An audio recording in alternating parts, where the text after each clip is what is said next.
ನಮಸ್ತೆ, welcome to talkies with Sindhu. PVR recently ಈ ವರ್ಷದ blockbuster movie Kantara chapter 1 ಇದ್ರ ಶೋಸ್ ಅನ್ನ ರೆಡ್ಯೂಸ್ ಮಾಡಿ. ಇಲ್ಲಿ ಏನಾಯ್ತು, ಯಾಕೆ ಹೀಗಾಯ್ತು, ಇದ್ರ ಪರಿಣಾಮ ಏನಾಯ್ತು ಅಂತ ನೋಡೋಣ. ಕಾಂತಾರ ಚಾಪ್ಟರ್ 1 ರಿಲೀಸ್ ಆದ ದಿನದಿಂದಾನು ಒಳ್ಳೆ ಪರ್ಫಾರ್ಮ್ ಮಾಡ್ತಾನೆ ಇದೆ. Audience reaction, box office numbers ಎರಡು ಇದನ್ನ ರಿಫ್ಲೆಕ್ಟ್ ಮಾಡ್ತಾ ಇದೆ. ಆಲ್ರೆಡಿ ಮೂವಿ 800+ ಕ್ರೋರ್ಸ್ ಕಲೆಕ್ಟ್ ಮಾಡಿದೆ. ಅಷ್ಟೇ ಅಲ್ಲದೆ ಇದು ಇಂಡಿಯಾದ ಈ ವರ್ಷದ ಹೈಯೆಸ್ಟ್ ಗ್ರಾಸಿಂಗ್ ಫಿಲ್ಮ್ ಆಗಿದೆ. ಇಷ್ಟಿದ್ದೂನು PVR ಬೇರೆ ಒಂದು ಮೂವಿಗೋಸ್ಕರ ಕಾಂತಾರದ ಶೋಸ್ ಅನ್ನ ರೆಡ್ಯೂಸ್ ಮಾಡುತ್ತೆ. ಈ ಮೂವಿ ಯಾವುದು, ಯಾಕೆ ಹೀಗಾಯ್ತು?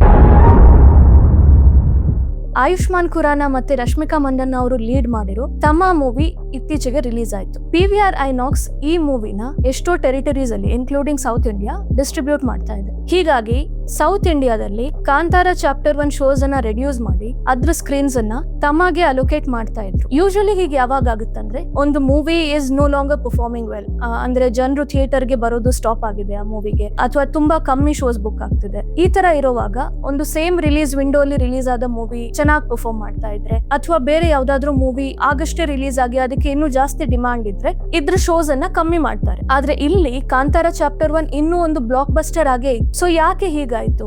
ಮೂವಿ ಇಷ್ಟೊಂದು ಚೆನ್ನಾಗಿ ಪರ್ಫಾರ್ಮ್ ಮಾಡ್ತಿದ್ರು ಶೋಸ್ ಅನ್ನ ಯಾಕೆ ರೆಡ್ಯೂಸ್ ಮಾಡಿದ್ರು? ಅಷ್ಟೇ ಅಲ್ಲದೆ ಕಾಂತಾರ PVRಗೂ ಕೂಡ ಒಂದು ಒಳ್ಳೆ ಸಕ್ಸಸ್ ಸ್ಟೋರಿ ಆಗಿತ್ತು. ಕಾಂತಾರದಿಂದ PVR ಒಳ್ಳೆ ಪ್ರಾಫಿಟ್ ಮಾಡ್ತಾ ಇತ್ತು. PVR ಆಕ್ಚುಲಿ ಆಗಸ್ಟ್ ಅಲ್ಲಿ ಕಾಂತಾರ ಜೊತೆ ಪಾರ್ಟ್ನರ್ ಅಪ್ ಮಾಡಿ ಒಂದು ಸ್ಪೆಷಲ್ ಲೋಗೋ ಕೂಡ ರಿಲೀಸ್ ಮಾಡಿದ್ರು. ಸೊ ಇಲ್ಲಿ ರಿಯಲ್ ಪ್ರಾಬ್ಲಮ್ ಏನಂತ ನೋಡೋಣ. PVR ಐನಾಕ್ಸ್ ಪಿಕ್ಚರ್ಸ್ ಒಂದು ಡಿಸ್ಟ್ರಿಬ್ಯೂಷನ್ ಆರ್ಮ್ ಆಗಿದೆ. PVR INOX cinemas exhibition arm ಆಗಿದೆ. ಅಂದ್ರೆ PVR ಐನಾಕ್ಸ್ ಪಿಕ್ಚರ್ಸ್ ಬರೀ ಮೂವಿ ಡಿಸ್ಟ್ರಿಬ್ಯೂಷನ್ಸ್ ಅನ್ನ ಹ್ಯಾಂಡಲ್ ಮಾಡ್ತಾರೆ. PVR ಐನಾಕ್ಸ್ ಸಿನಿಮಾಸ್ ಮಲ್ಟಿಪ್ಲೆಕ್ಸಸ್ ಅಂದ್ರೆ ಥಿಯೇಟರ್ಸ್, ನಾವು ಹೋಗಿ ಮೂವಿ ನೋಡ್ತೀವಲ್ವಾ, ಇದನ್ನ ಹ್ಯಾಂಡಲ್ ಮಾಡುತ್ತೆ, ಈ ಸ್ಕ್ರೀನಿಂಗ್ ಅನ್ನ ಹ್ಯಾಂಡಲ್ ಮಾಡುತ್ತೆ. ಆದ್ರೆ ಈ ಎರಡು ಆರ್ಮ್ಸ್ ಸೇಮ್ ಕಂಪನಿ ಅಂಡರ್ ಬರುತ್ತೆ. ಇದರಿಂದ ಒಂದು ಅನ್ಫೇರ್ ಅಡ್ವಾಂಟೇಜ್ ಕ್ರಿಯೇಟ್ ಆಗುತ್ತೆ. ಇಲ್ಲಿ ಕೂಡ ಅದೇ ಆಗಿರೋದು. PVR ಕೆಲವು ಟೆರಿಟರೀಸ್ ಅಲ್ಲಿ ತಮ್ಮನ್ನ ಡಿಸ್ಟ್ರಿಬ್ಯೂಟ್ ಮಾಡ್ತಿರೋದ್ರಿಂದ ಅವರ ಮಲ್ಟಿಪ್ಲೆಕ್ಸ್ ಹ್ಯಾಂಡಲ್ ಅನ್ನ ಯೂಸ್ ಮಾಡ್ಕೊಂಡು ಅದಕ್ಕೆ ಜಾಸ್ತಿ ಶೋಸ್ ಕೊಡ್ತಾರೆ. Even though Kantara was earning much more than ತಮ್ಮ. ಇದು ಒಂದು classic case of conflict of interest ಆಗಿದೆ. ಇದಕ್ಕೂ ಮುಂಚೆ ಅಂದ್ರೆ 2024ರಲ್ಲಿ ಭೂಲ್ ಭುಲಯ್ಯಾ 3 ಮತ್ತೆ Singam again same release window ಅಲ್ಲಿ ರಿಲೀಸ್ ಆದಾಗ ಇದೇ ತರ ಇಶ್ಯೂ ಕ್ರಿಯೇಟ್ ಆಗಿತ್ತು. ಸಿಂಗಮ್ ಅಗೇನ್ ಅನ್ನ PVR ಅವರು ಡಿಸ್ಟ್ರಿಬ್ಯೂಟ್ ಮಾಡ್ತಾ ಇದ್ರು. ಸೊ ಸಿಂಗಮ್ ಅಗೇನ್ ಗೆ ಅನ್ಫೇರ್ಲಿ ಜಾಸ್ತಿ ಶೋಸ್ ಕೊಡ್ತಾ ಇದ್ದಾರೆ ಅಂತ ಟಿ ಸಿರೀಸ್ ಅವರು ಭೂಲ್ ಭುಲಯ್ಯಾ 3 ಪರವಾಗಿ ಇವ್ರ ಮೇಲೆ ಒಂದು ಕಂಪ್ಲೇಂಟ್ ಫೈಲ್ ಮಾಡಿದ್ರು. ಸೊ ಆಲ್ರೆಡಿ PVR ಮೇಲೆ ಅವರು ಡಿಸ್ಟ್ರಿಬ್ಯೂಟ್ ಮಾಡೋ ಮೂವಿಗೆ ಫೇವರ್ ಮಾಡೋ ಅಕ್ಯುಸೇಷನ್ಸ್ ಇದೆ. ಅಷ್ಟೇ ಅಲ್ಲದೆ PVR ಮೇಲೆ ಆಲ್ರೆಡಿ ಒಂದು ಇನ್ವೆಸ್ಟಿಗೇಷನ್ ನಡೀತಿದೆ. ಅದೇನಂತ ನಾನು ಆಮೇಲೆ ಹೇಳ್ತೀನಿ. ಸೊ ಇಲ್ಲಿ ಹೊಂಬಾಳೆ ಫಿಲ್ಮ್ಸ್ ಏನ್ ಮಾಡಿದ್ರು ನೋಡೋಣ. ಹೊಂಬಾಳೆ ಫಿಲ್ಮ್ಸ್ ಅವರು ಡೈರೆಕ್ಟ್ ಆಗಿ PVR ಐನಾಕ್ಸ್ ಮ್ಯಾನೇಜ್ಮೆಂಟ್ ಅನ್ನ ಕನ್ಫ್ರಂಟ್ ಮಾಡ್ತಾರೆ. ಮೂವಿ ಬ್ಲಾಕ್ ಬಸ್ಟರ್ ಆಗಿರುವಾಗ, ಜನರು ಶೋಸ್ ಬುಕ್ ಮಾಡ್ತಾ ಇರುವಾಗ ನೀವು ಸ್ಕ್ರೀನ್ಸ್ ಅನ್ನ ವಿನಾಕಾರಣ ರಿಡ್ಯೂಸ್ ಮಾಡುವಾಗಿಲ್ಲ ಅಂತ ಹೇಳ್ತಾರೆ. ಅಷ್ಟೇ ಅಲ್ಲದೆ PVR ಗೆ ಇಶ್ಯೂ ಮಾಡಿರೋ ಕಾಂಟೆಂಟ್ ಲೈಸೆನ್ಸ್ ಅನ್ನ ಕೂಡ ಟೆಂಪರರಿಲಿ ಸಸ್ಪೆಂಡ್ ಮಾಡ್ತಾರೆ. ಕಾಂಟೆಂಟ್ ಲೈಸೆನ್ಸ್ ಅಂದ್ರೆ ಯೂಶಲಿ ಒಂದು ಪ್ರೊಡಕ್ಷನ್ ಹೌಸ್ ಹತ್ರ ಆ ಮೂವಿದು ಕಾಪಿ ರೈಟ್ಸ್ ಇರುತ್ತೆ. ಸೊ ಬೇರೆ ಯಾವ್ದಾದ್ರು ಎಂಟಿಟಿ ಇದನ್ನ ಸ್ಕ್ರೀನ್ ಮಾಡ್ಬೇಕು ಅಥವಾ ಡಿಸ್ಟ್ರಿಬ್ಯೂಟ್ ಮಾಡ್ಬೇಕು ಅಂತ ಇದ್ದಾಗ ಅವರಿಗೆ ಕಾಂಟೆಂಟ್ ಲೈಸೆನ್ಸ್ ಇಶ್ಯೂ ಆಗುತ್ತೆ. ಸೊ PVRಗೂ ಇದೇ ತರ ಕಾಂಟೆಂಟ್ ಲೈಸೆನ್ಸ್ ನ ಇಶ್ಯೂ ಮಾಡಿರ್ತಾರೆ. ಯೂಶಲಿ ಈ content licence every week renew ಆಗುತ್ತಂತೆ. ಬಟ್ ಈ ಕೇಸಲ್ಲಿ 3 ದಿನಕ್ಕೋಸ್ಕರ ಮಾತ್ರ ಇದನ್ನ ಕೊಡ್ತಾರೆ. ಸೊ ಇದು PVR ಗೆ ಬಿಸ್ನೆಸ್ ಆಂಗಲ್ ಇಂದ ಒಂದು ತುಂಬಾ ದೊಡ್ಡ ಪೆಟ್ಟಾಗುತ್ತೆ. ಯಾಕಂದ್ರೆ ಹೊಂಬಾಳೆ ಜೊತೆ PVR ಆಲ್ರೆಡಿ ತುಂಬಾ ಸಕ್ಸಸ್ಫುಲ್ ಕೊಲಾಬರೇಷನ್ಸ್ ಮಾಡಿದೆ. ಅದು ನಮ್ಮ KGF 1, KGF 2 ಇರ್ಬೋದು, ಸಲಾರ್ 1, ಅಷ್ಟೇ ಅಲ್ಲದೆ ಕಾಂತಾರ ಚಾಪ್ಟರ್ 1 ಇವೆಲ್ಲ PVR ಗೆ one of the highest earner movies ಆಗಿದೆ. ಇಷ್ಟೇ ಅಲ್ಲದೆ ಮುಂದೆನೂ ಹೊಂಬಾಳೆಯಿಂದ ದೊಡ್ಡ ಪ್ರಾಜೆಕ್ಟ್ಸ್ ಬರೋದಿದೆ. ಸೊ ಇದೆಲ್ಲ ನೋಡಿ PVR ಈ ಡಿಸಿಷನ್ ಅನ್ನ ಹಿಂದೆ ತಗೊಳ್ಬೇಕಾಯ್ತು. ಕಾಂತಾರಕ್ಕೆ ಸ್ಕ್ರೀನ್ಸ್ ಅನ್ನ ಮತ್ತೆ ರಿಅಲೋಕೇಟ್ ಮಾಡೋ ತರ ಆಯ್ತು, especially in Karnataka, Kerala, Telugu States ಅಲ್ಲಿ. ಆದ್ರೆ PVR ಯಾಕೆ ಹೀಗ್ ಮಾಡ್ಲೇಬೇಕಾಯ್ತು? ಒಂದು ವೇಳೆ ಕಾಂತಾರ ಚಾಪ್ಟರ್ 1 ಗೆ ಶೋಸ್ ಕೊಟ್ಟಿಲ್ಲ ಅಂದ್ರೆ ಏನಾಗ್ತಿತ್ತು?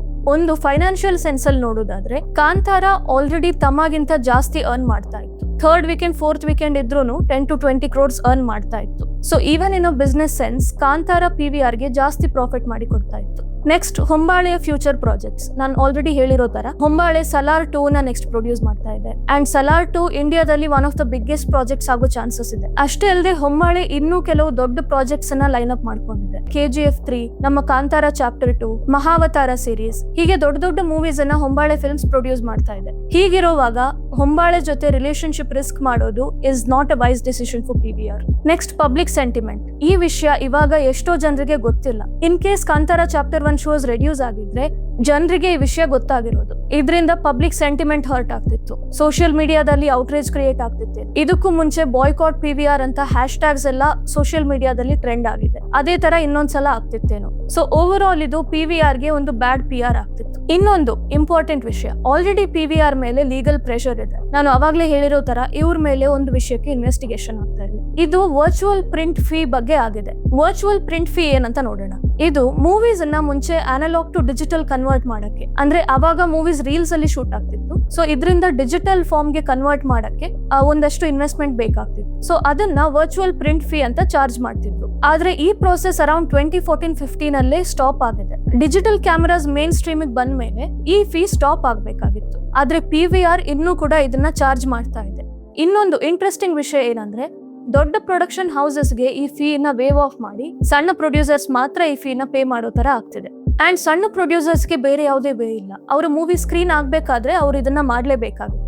ಸೊ ಈ ಇಶ್ಯೂನ ಹಿಡ್ಕೊಂಡು producers guild of India CCI ಹತ್ರ ಕಂಪ್ಲೇಂಟ್ ಫೈಲ್ ಮಾಡಿದೆ ಅಗೇನ್ಸ್ಟ್ PVR. CCI ಏನಂದ್ರೆ ಕಾಂಪಿಟೇಷನ್ ಕಮಿಷನ್ ಆಫ್ ಇಂಡಿಯಾ. ಅಂದ್ರೆ ಎರಡು ಕಾಂಪಿಟೇಟಿವ್ ಎಂಟಿಟೀಸ್ ಇರುವಾಗ ಅಲ್ಲಿ ಫೇರ್ ಕಾಂಪಿಟೇಷನ್ ಇರೋ ತರ ನೋಡ್ಕೊಳಕ್ಕೆ ಇದೊಂದು ಕಮಿಷನ್ ಇದೆ. ಸೊ ಈ ವಿಷಯದ ಮೇಲೆ PVR ಮೇಲೆ ಆಲ್ರೆಡಿ ಇನ್ವೆಸ್ಟಿಗೇಷನ್ ನಡೀತಾ ಇದೆ. ಸೊ ಇದ್ರ ಮೇಲೆ ಇನ್ನೊಂದು ಕಂಪ್ಲೇಂಟ್ ಫೈಲ್ ಆಗಿದ್ರೆ ಅವ್ರ ಅಗೇನ್ಸ್ಟ್ ಕೇಸ್ ಇನ್ನೂ ಸ್ಟ್ರಾಂಗ್ ಆಗ್ತಿತ್ತು. ಇದರಿಂದ ಇನ್ನೂ ಜಾಸ್ತಿ ಪೆನಾಲ್ಟೀಸ್ ಬರ್ತಿತ್ತು, ಇನ್ನೂ ಜಾಸ್ತಿ ರೆಸ್ಟ್ರಿಕ್ಷನ್ಸ್ ಆಗ್ತಿತ್ತು. ಬಿಸ್ನೆಸ್ಗೆ ದಿಸ್ ವಾಸ್ ನಾಟ್ ಗುಡ್. ಇನ್ನು ಬಿಗ್ಗರ್ ಪಿಕ್ಚರ್ ನೋಡೋದಾದ್ರೆ, this is not just about Kantara or ತಮ್ಮ. ಇದು ಸಿನಿಮಾಗೆ ಸಿಗುವ ರೆಸ್ಪೆಕ್ಟ್ ಪ್ರಶ್ನೆ. ಸಿನಿಮಾ ಯಾವುದೇ ಆಗಿರ್ಲಿ, ಕಾಂಟೆಂಟ್ ಚೆನ್ನಾಗಿದೆ ಅಥವಾ ಜನರು ಬಂದು ನೋಡ್ತಾ ಇದ್ದಾರೆ ಅಂದ್ರೆ it deserves to get screens. ಬೇರೆ ಯಾವುದೇ ಎಕ್ಸ್ಟರ್ನಲ್ ಫೋರ್ಸಸ್ ಇಂದ ಈ ತರ ಅನ್ಫೇರ್ ಪ್ರಾಕ್ಟೀಸಸ್ ಇಂದ ಈ ಮೂವಿನ ಸಪ್ರೆಸ್ ಮಾಡೋದು ಇಸ್ ನಾಟ್ ರೈಟ್. ಈ ಪ್ರಾಕ್ಟೀಸ್ ಸ್ಟಾಪ್ ಆಗ್ಬೇಕು. ಇನ್ನೊಂದು, ಯೂಶುವಲಿ ಈ ತರ same company distribution and exhibition handle ಮಾಡುವಾಗ ಮಾರ್ಕೆಟ್ ಮ್ಯಾನಿಪ್ಯುಲೇಟ್ ಮಾಡಕ್ಕೆ ತುಂಬಾ ಈಸಿ ಆಗುತ್ತೆ.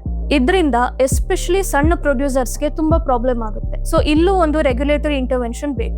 ಇನ್ನೊಂದೇನಂದ್ರೆ, ಇಂಡಸ್ಟ್ರಿನಲ್ಲಿ already exhibitors hold too much power over a movie success. Producers ಕೋಟಿಗಟ್ಟಲೆ ಇನ್ವೆಸ್ಟ್ ಮಾಡಿದ್ರು ಥಿಯೇಟರ್ ಓನರ್ಸ್ ಮೇಲೆ ಅವರು ಕಂಪ್ಲೀಟ್ಲಿ ಡಿಪೆಂಡ್ ಆಗ್ಬೇಕಾಗುತ್ತೆ. ಹೊಂಬಾಳೆ ಫಿಲ್ಮ್ಸ್ ಆಲ್ರೆಡಿ ಒಂದು ದೊಡ್ಡ ಪ್ರೊಡಕ್ಷನ್ ಹೌಸ್ ಆಗಿದೆ. ಈಗ ಮಲ್ಟಿಪ್ಲೆಕ್ಸಸ್ ಕೂಡ ಇವ್ರನ್ನ ರೆಸ್ಪೆಕ್ಟ್ ಮಾಡೋ ತರ ಆಗಿದೆ. ಇದು ಫ್ಯೂಚರ್ ರಿಲೀಸಸ್ಗೆ ಒಂದು ಒಳ್ಳೆ ಪ್ರೆಸಿಡೆಂಟ್ ಸೆಟ್ ಮಾಡೋದಲ್ಲದೆ ಕನ್ನಡ ಫಿಲ್ಮ್ ಇಂಡಸ್ಟ್ರಿಗೆ ಕೂಡ ಒಂದು ಒಳ್ಳೆ ವಿಷಯ ಆಗಿದೆ. ಕನ್ನಡ ಸಿನಿಮಾ ನಾವು ಆಸ್ ಅ ಚಾಂಪಿಯನ್ ಅಂತಾನೆ ಹೇಳ್ಬೋದು. ಇನ್ನೊಂದು ಲೆಸನ್ ಏನಂದ್ರೆ, Kannada cinema can fight back. ಯಾವುದೇ ವಿಷಯದಲ್ಲಿ ಅನ್ಫೇರ್ ಟ್ರೀಟ್ಮೆಂಟ್ ಆಗ್ತಾ ಇರುವಾಗ ಅದನ್ನ ಆಕ್ಸೆಪ್ಟ್ ಮಾಡ್ಬೇಕಂತಿಲ್ಲ. ಅದು ಒಂದು ದೊಡ್ಡ ಮಲ್ಟಿಪ್ಲೆಕ್ಸ್ ಚೇನ್ ಆಗಿದ್ರು ಕೂಡ ಅವ್ರ ಅಗೇನ್ಸ್ಟ್ ಫೈಟ್ ಮಾಡ್ಬೋದು. ಸೊ ಅವರಿಗೆ ಈ ಫೈಟ್ ತುಂಬಾ ಡಿಫಿಕಲ್ಟ್ ಅಲ್ಲದೆ ಇರ್ಬೋದು. ಸಣ್ಣ ಪ್ರೊಡ್ಯೂಸರ್ಸ್ಗೆ ಇದು ಕಷ್ಟ ಆಗುತ್ತೆ. ಅವ್ರು ಫೈಟ್ ಮಾಡಕ್ ಟ್ರೈ ಮಾಡಿದ್ರು ವಿಕ್ಟ್ರಿ ಇಷ್ಟು ಈಸಿಯಾಗಿ ಬರೋದಿಲ್ಲ.